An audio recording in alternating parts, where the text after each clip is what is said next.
So karon padulong nami sa venue. Diri lang siya dool sa Central Station. And sa among likod puro mga Pilipino sad. Pro Duterte.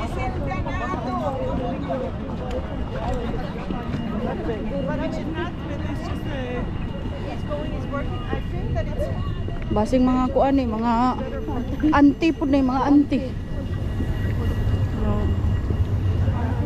The weather today.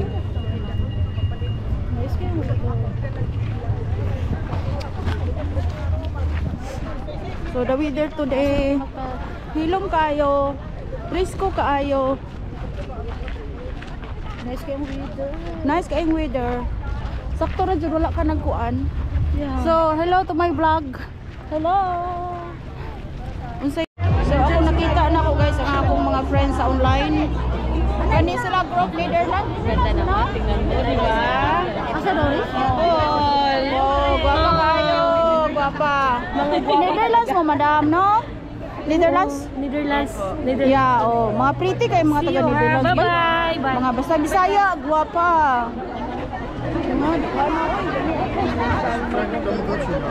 Asa naman? Ito pala, te. Yan na pala, oh. Pagkain mo na tayo. Doon tayo. Alam mo kung bakit naman. Ha? Asa naman to? Asa naman? Diri raman daw to. Uy, diri raman daw to. Oh. Netherlands. Okay. Oh, sorry. Ate, wala pa tawag sila, Tere? Hindi niya ako matawagan eh. Si Teresa. Wala. Hindi tumawag. Tawagan ko. Ang kantang kakantahin ko ay para sa tunay na pagbabago. Alam niyo ba yan? Yes. Pero wag ka Balok. Advertise pa. Yes. Shout out sa mga taga Jensen at sa mga taga Belgium. Ito na ka. Sing with me ha.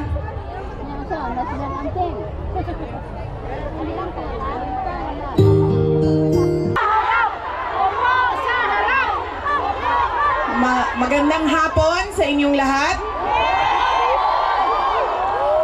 Unahin po muna natin ang ating pagpapasalamat sa Diyos dahil sa magandang araw na ito at sa safe na pagbiyahe ninyong lahat papunta dito sa The Hague, Netherlands.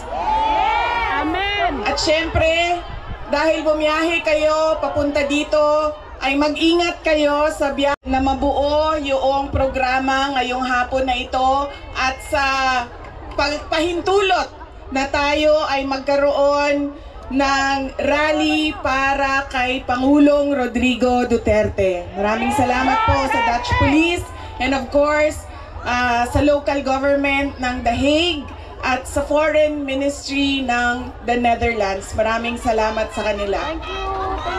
Ang susunod na pagpapasalamat po ay mula sa akin para sa ating mga organizers ngayong hapon na ito sa Executive Committee na nag-meeting araw-araw, iba't ibang time zone para pag-usapan kung paano natin maisagawa ang ating pagsuporta, pagpapakita ng suporta kay Pangulong Rodrigo Duterte na matiwasay at maayos ang ating pagsama-sama ngayon.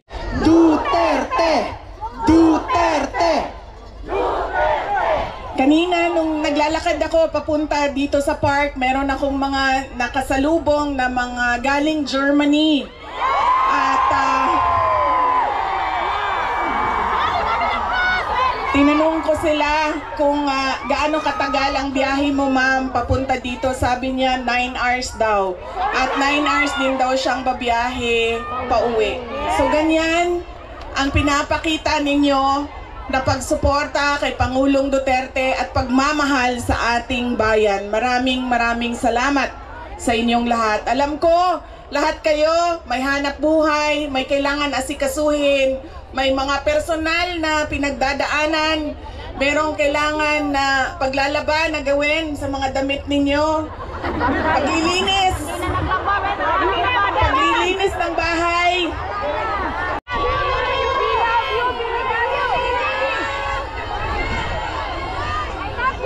Naikwento ko na ito noon, pero mas mahalaga yung kwento ngayon dahil napag-usapan namin siya ni Pangulong Duterte doon sa loob ng detention center ng ICC.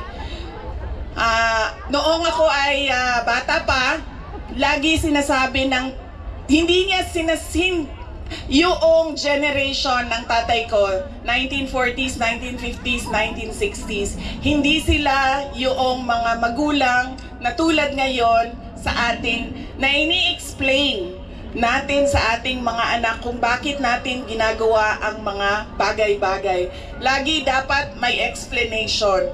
Sa kanilang henerasyon ay diretso ka lang pagsasabihan or pagalitan.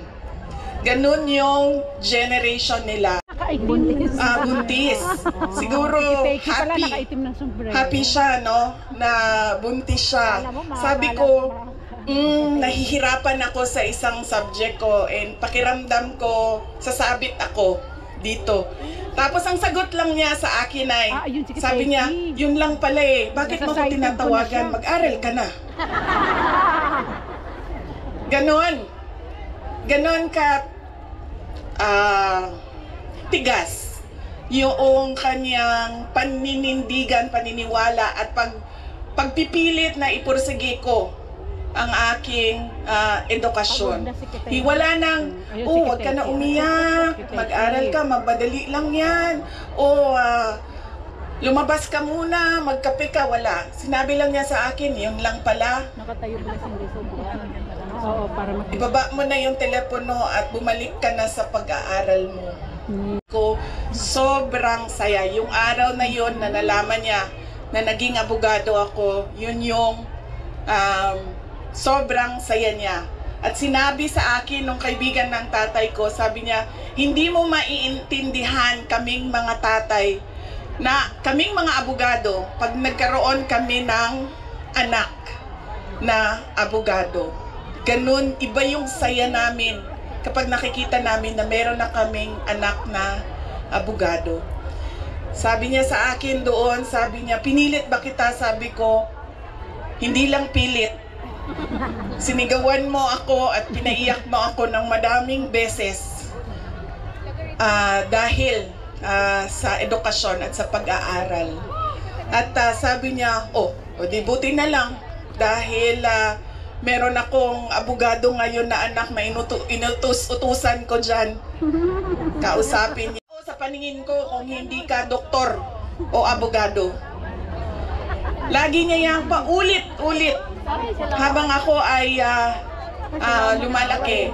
Lagi niya yan sinasabi, pag hindi ka natapos ng pag-aaral mo, magiging abo ka dyan sa gilid ng daan. He always emphasized that you mean nothing to the world if you do not finish your education. That was his, that is my greatest gratitude to my father. The emphasis he gave in education. Wala namang problema sa akin yun nung ako ay lumalaki dahil gusto ko din naman talaga maging doktor. Kaya on that point, pareho kami ng hindi ako yung pinipilit ng mga magulang na magdoktor ka kahit ayaw. So walang naging problema sa amin doon. Dahil nalaman ko na hindi ako makakatuloy sa 4th year law school dahil meron akong isang bagsak na subject. Wala akong ibang masabihan nung sakit na nararamdaman ko. Kasi pakiramdam ko, yung tatay ko lang din, makakaintindi sa akin dahil dumaan din siya ng law school. So tinawagan ko siya. Hindi ako makapagsalita. Iyak lang ako ng iyak. Humahagulgul ako sa iyak na sinasabi lang niya, hello, nasaan ka? Yun lang ang sinasabi niya, nakidnap ka ba? Tapos iyak lang ako ng iyak. Tapos dalawa lang ang tanong niya na paulit-ulit, nakidnap ka ba o buntis ka ba? 5 years. She has 5 years until she becomes a lawyer. Na meron pa akong 5 taon na bago ako makabisita. Ganon siya kahit na nandun siya sa loob, ang kanyang iniisip, unang-una, yung mga kapatid ko na kailangan magtrabaho para sa syudad ng Davao, yung kapatid ko na kailangan mag-aral. Yun pa rin ang iniisip niya. At kapag tinanong mo siya, pa, ano ba ang kailangan mo dito sa loob? Ang sinasabi lang niya, alam mo yun, mga bagay na shaving cream, Coke Zero,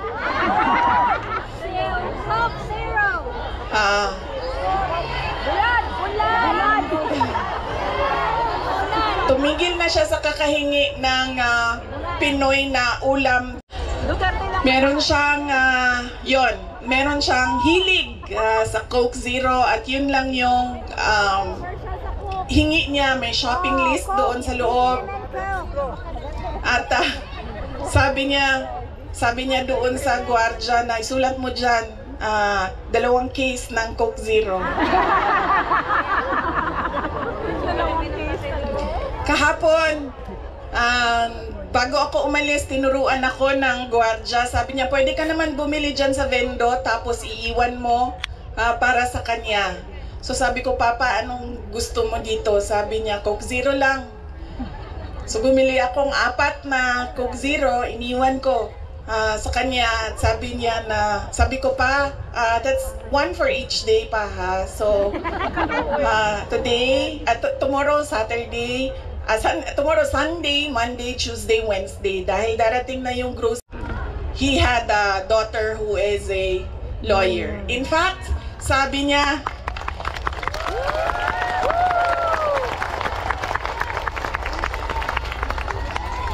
Buti na lang naging lawyer ka. Para may tagapagtanggol. Inday Sara Duterte! Inday Sara Duterte! Inday Sara Duterte! Inday Sara Duterte! sabi niya, lagi, pag pumapasok ako doon at nagkakaroon kami ng oras na makapag-usap, sinasabi niya, kailan ka ba uwi ng Pilipinas? Anong date ka uuwi ng Pilipinas? Anong ginagawa mo dito? Bakit hindi ka pa umuwi sa Pilipinas?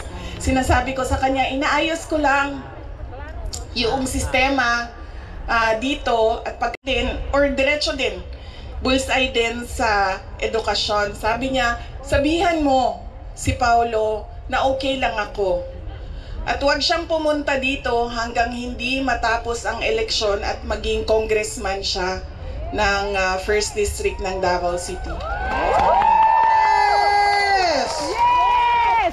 At sabi niya, sabihin mo kay Baste, hindi siya pwedeng pumunta dito hanggang hindi matapos at ma-elect siyang Vice Mayor ng Davao City.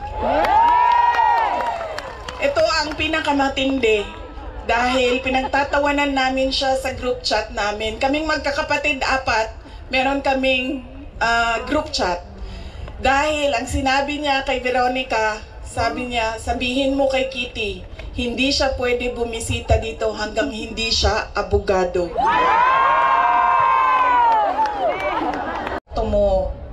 Tapos sabi ko, pwede ka naman, allowed kayo na lumabas dyan. Sabihan niyo lang ang gwardiya. Sabi niya, ayoko maglakad sa labas kasi baka didiretso ako sa gate at umalis sa lugar na ito. Ay, nasko. Diretso na ko eh. Nagkakaroon na lang siya ng mga kaibigan, yung mga tao doon sa loob ay nagiging kaibigan na niya. At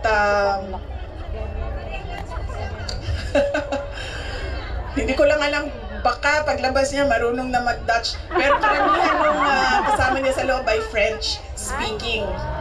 So Mabalik ka, magiging Bisaya yung... baka paglabas niya, no, di na kay kamao magbinisaya, tingala tama. Voulez-vous coucher avec? At lagi siyang nagtatanong ng timelines dahil alam naman natin sa korte, ay medyo may kabagalan. Diba? Magsasagutan ang prosecution, ang defense, maraming mga papel na kailangan ipasok at antayin ang oras. Kaya siya din ay insistent sa mga timelines niya. Pero ang sinasabi niya lagi,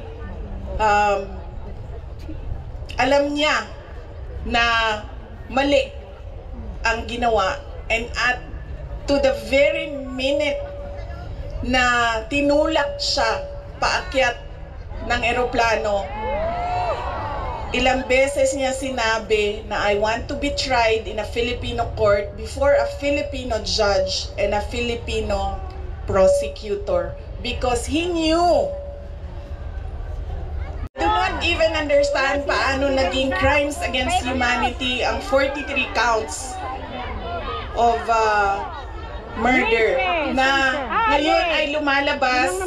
Hindi naman ata totoo lahat yung mga witnesses at yung mga complainants. But that is a thing for the courts and the lawyers to discuss inside.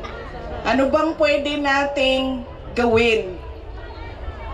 Ang pwede nating gawin ay i-demand na ipauwi or iuwi nila si Pangulong Duterte. Bring him home! Bring him home! Bring him home! Bring him home! Bring him home! Bring him home! Bring him home! Dahil yun din ang gusto niya. Mag-mayor pa ako ng siyudad ng Davao. Bring him home! Bring him home! Bring him home! Bring him home! Bring him home! At yun ang gusto niya. Gusto niyang umuwi. Sinabi ko din sa kanya yon pa. Sabi ko, yung kagustuhan mo na umuwi, yan din yung katapusan ng buhay. Gobyerno na nakikinig at dito sa ICC na ipaalam sa kanila na mali ang ginawa kay Pangulong Rodrigo Duterte. At paano ba itama yon? Ibalik nyo lang siya sa Pilipinas. Ituloy nyo lang yung kaso, walang problema. Ibalik nyo lang siya. Bring him home! Bring him home! Bring him home! Bring him home! Okay na mo sa init? Ako dili. Kaya nga no, sunburn ang katungaan ang katunga dili. Di okay lang? Kalo na madam, kalo. Kayo na si Madam! Payungan! Ang payung at Hindi, okay lang. Binuangan lang tamo. Marcos resign! Marcos resign! Marcos resign! Marcos resign! Marcos Bangan! Kayo nagsabi niyan, hindi ako ha. Bukas, suspended na kayong lahat. Nakulong na kayong lahat sa sedition. At kayo, hindi na kayo makakauwi dahil kinulong na kayo dyan sa... ICC! Mabuti, kasama-sama na kami. Maguluhan na sila sa atin. Marcos Bangan! Marcos Bangan! Marcos Bangan! Dahil nasa mga polisiya mo at desisyon mo ang kinabukasan ng kabataan at ng bansa. Correct! Kaya yung pagsasabi na hindi mahalaga ang drug test sa aking kapasidad at abilidad na mamuno is tantamount to betrayal of public trust. Marcos resign! Dahil kailangan malaman ng taong bayan na nasa ayos ang iyong desisyon.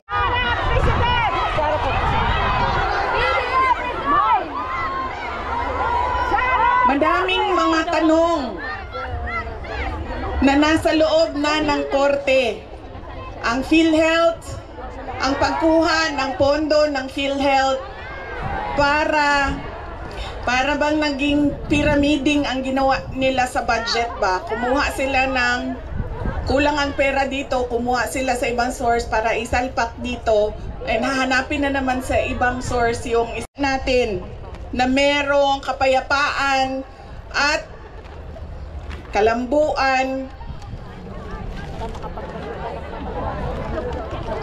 kauswagan Para sa tanan. sa ating bayan. Noong ako ay tinanong noon bakit ako nag-resign sa Department of Education.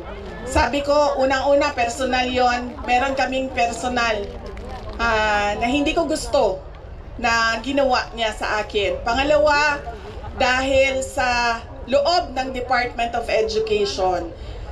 Sinabi ko na itong noon, personal ko to na experience. Yung budget ng school building program ng Department of Education, pinaghati-hatian lang sa loob ng House of Representatives. Noong budget, para magkaroon ng budget ang Department of Education, dadaan pa rin kayo sa validation ng regional offices ng Department of Education. Pag sunod na taon, naisipan na nila kung ano ang gagawin nila at hindi nila ma-deny ito dahil nakikita ninyo sa papel. Kaya wala din kumukontra sa akin dahil nakikita sa papel. Ang ginawa nila, gumawa sila ng sarili nilang listahan. Doon nakikita mo, pinaghati-hatian nila ang school building program at inattach nila sa General Appropriations Bill na sinabmit nila sa Senado. Sinabi namin sa mga senators, nakita nyo ba kung anong ginawa? Sabi nila, oo, nakita namin kung anong ginawa ng House of Representatives. Sabi ko, please, hindi natin masasolve ang problema. Pasagutin, sumasagot, yes, pero pagdating sa BICAM, anong nangyari? Wala namang wala namang totoong BICAM kung saan pinag-uusapan ang paggamit ng pera. Ang desisyon lang na nandun ay kay Zaldico, nung panahon ko, kay Zaldico at kay Martin Romualdez. At diretsong pinapapirma sa malamang tao na hindi nagbasa o hindi binasa ang buong budget. Kaya walang nakakita o hindi nila nakita dahil hindi naman binasa na may blanco doon at pwedeng lagyan ng kahit anong amount yung mga blanco sa budget. Madaming katanungan, madami ang problema ng bayan. Kaya lagi ko sinasabi, hindi kami ang problema dahil ang isang bansa dapat meron siyang oportunidad na binibigay sa kanyang mamamayan. Hindi lang yan. Decent housing, peace and order, quality healthcare. Yes! Nakikita nyo yan dito sa mga bansa kung saan kayo. Yes! At kaya kayo nandito dahil hindi niyo yan nakikita doon. Yes! Pero gusto namin And apparently, tayo lang yung nakakakita, yung nakaupo doon, hindi nila nakikita. Hindi, bulag silang lahat. Bulag. Bulag silang lahat. Nagbubulagan. Kasi kawatan. Mga kawatan sila. Kawatan. Alam nyo, madami sa mga kaibigan ko, galing ako sa middle class na family sa Davao City. So madami sa... Duterte! Duterte! Duterte!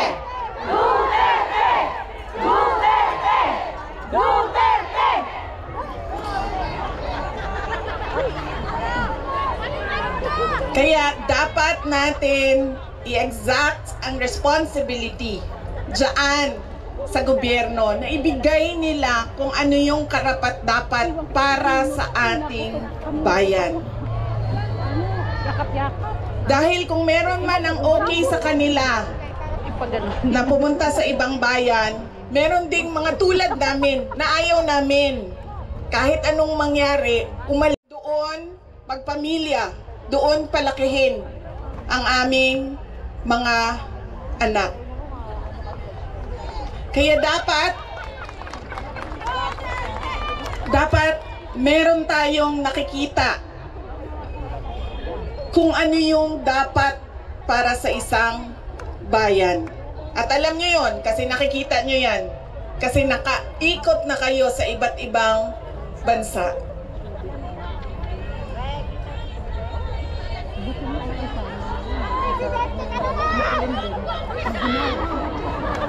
Ano ang gagawin? Patuloy na ipanawagan sa lahat ng nakikinig na iuwi ninyo si Pangulong Duterte sa Pilipinas. Bring home! Bring him home! Bring him home! Bring him home! Bring him home! Bring him home! At pangalawa, Pilipinas.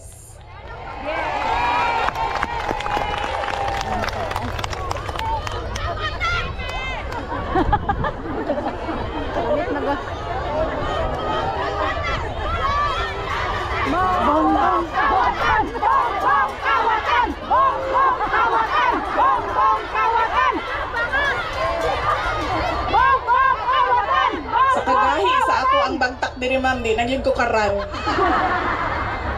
Kay Diba maulan na? nagpugong yung ko ma'am, na dili ko mahulog. Wala, naong na lang diha ma'am, kamasing matagak.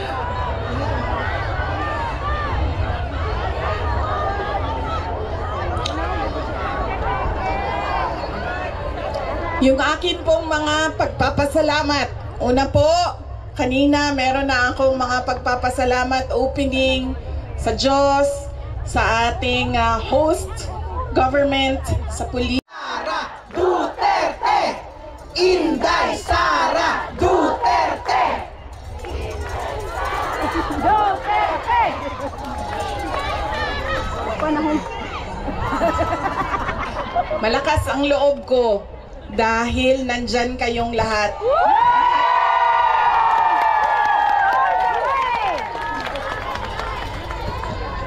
Kanina noong papasok ako dito, marami ang nagsabi, be strong, be courageous. I am only as strong as you are. Kung nakikita ko, sobrang lakas ninyo at sobrang lakas ng pagmamahal ninyo sa bayan. Ganyan din ang nararamdaman ko.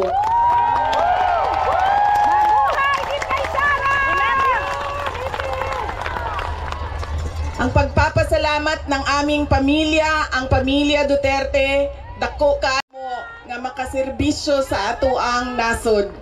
Napakalaki ng utang na loob namin sa inyong lahat sa pagkakataon na ibinibigay ninyo sa amin na makapaglingkod sa bayan. Maraming salamat po sa inyo, mga kababayan namin.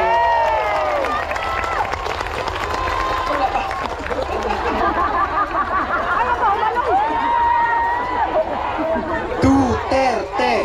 Duterte! Duterte! Duterte! Duterte! Huwag ninyong kalimutan, ayaw ninyong kalimti ang kausa. Huwag ninyong kalimutan ang laban. What is our cause? Our cause is for our country. Ang laban na ito ay para sa bayan. Mga kababayan, sa Diyos, sa bayan, at sa bawat pamilyang Pilipino. Syukran. Duterte! Duterte! Duterte! Duterte! In behalf of the Filipino migrant, ma'am, salamat po. Malaki po ang pagpunta nyo dito. It's an inspiration for all of us. Am I right? Yes! Kantahan natin si Tatay Digong ng Happy Birthday with Ma'am Sara. Okay? 1, 2, ready, go. Happy birthday to you. Happy birthday to you. Happy birthday, Tatay Digong. Happy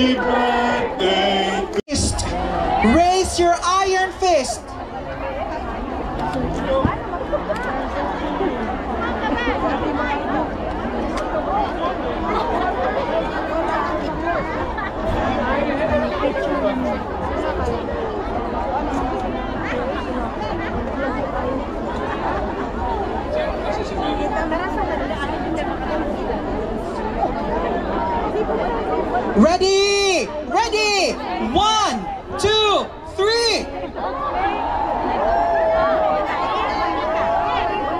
Duterte lang malakas!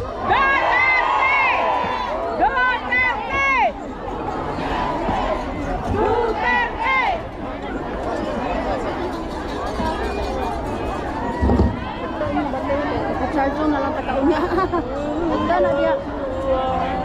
Lubat na kayo. Hindi na pa 20.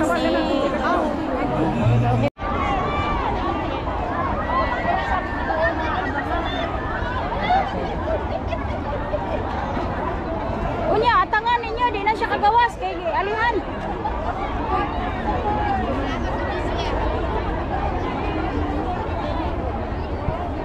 Hi mga kabayan.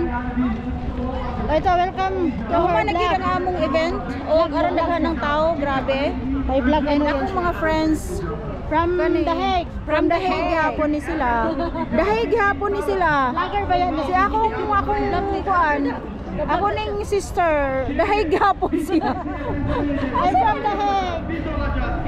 So nice kaayo diri oh. Wapo unta na kung diri ta sa kahuyan no kay lilim kaayo no kung diri dapit ano. Dito puta sa kuan. Dili yung tao. Dito maputa atong tunga atong kuan oy. Maman tay pa nag security ay. Adi mata makaingko diri. Gialara unta na diri ah. Dani. Asa na to sila oy? Wala. Kaya kayo na nahuman nilang.